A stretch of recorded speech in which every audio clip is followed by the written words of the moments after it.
कथा के अनुसार पुराने समय में एक सत्यराज नाम का राजा दुर्गापुर राज्य में राज करता था। उसके राज्य में लोग बहुत खुशहाल थे। राजा भी अपनी प्रजा का बहुत ध्यान रखता था। उसके पड़ोसी राज्य का राजा बहुत क्रूर एवं मक्कार था।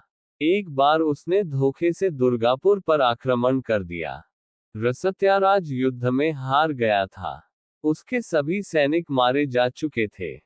राजा किसी तरह अपनी जान बचाकर जंगल में भाग गया। सैनिक उसका पीछा कर रहे थे। वह बचने के लिए एक गुफा में छिप गया। सैनिक सत्याराज को जंगल में खोजते खोजते उस गुफा तक पहुंच गए। गुफा के अंदर सत्याराज को ढूंढा, लेकिन सैनिक उसे ढूंढ नहीं सके। बाहर आकर सैनिकों ने बड़े बड़े पत्थरों से गुफा बंद कर दी। गुफा बहुत गहरी थी। अंदर की ओर सत्याराज छिपा हुआ था।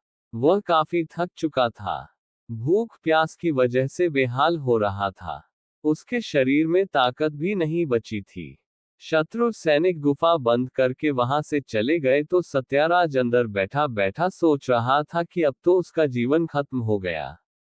वह गुफा से कभी बाहर नहीं निकल पाएगा। वह निराश हो चुका था। तभी उसे माँ की एक बात याद आई। उसकी माँ कहती थी कि कुछ तो कर, यूं ही मत मर। ये बात याद आते ही सत्याराज में फिर से ऊर्जा आ गई। उसने सोचा कि कोशिश किए बिना हार नहीं मानना चाहिए। गुफा के द्वार से पत्थरों को हटाने का काम शुरू कर दिया। कड़ी मेहनत के बाद राजा ने बड़े बड़े पत्थर खिसका दिए। किसी तरह सत्याराज ने बाहर निकलने की थोड़ी सी जगह बना ली थी।